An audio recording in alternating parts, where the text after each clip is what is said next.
Now, Kenyans in various parts of the country are counting huge losses as heavy rains caused displacement of hundreds of residents, with those living in the informal settlements being the worst hit.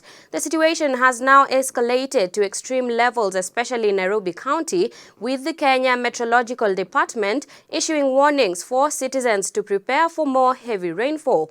According to Kenya Red Cross, on Wednesday morning, 18 individuals were rescued in Mradi Mathare area after becoming stranded by flood waters caused by the previous night's heavy rains. Nairobi Governor Johnson Sakaja has, however, assured the public that measures are being implemented to mitigate the effects of the ongoing heavy rains. Our very own Grace Ahati begins the bulletin with that report.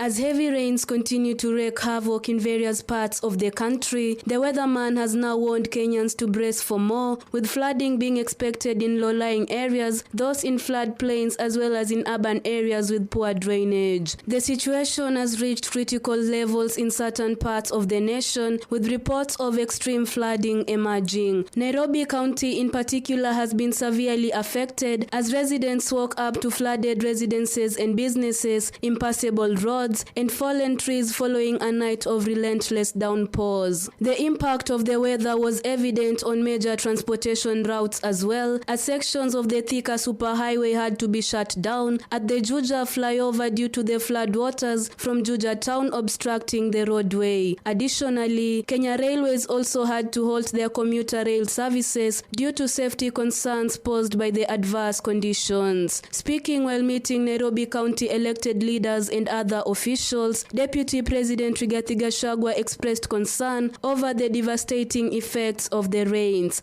While the rains are good for production and food security, the negative impact of flash floods has been devastating. Houses have collapsed and washed away. Livelihoods have been destroyed. Nairobi, the city under the sun, has not been spared. Several estates are flooded as the limited drainage infrastructure is overstretched. It is even worse in areas where there is no infrastructure. Lives have been turned upside down. Meanwhile, Nairobi Governor Johnson Sakaja also reassured residents that measures are being implemented to mitigate the consequences of the ongoing rainy season. They have put their framework contractors on site, that they all go back to site to be able to sort out the flow of drainage within those roads. Ladies and gentlemen, we're on the brink of a humanitarian crisis in the city. We have a large-scale coordinated response, together also with our partners, Red Cross, and we urge the people of Nairobi to cooperate with authorities. We have mapped out areas where people need to be evacuated, and we will be evacuating those people. We had asked people to move, and many of those were not able to move.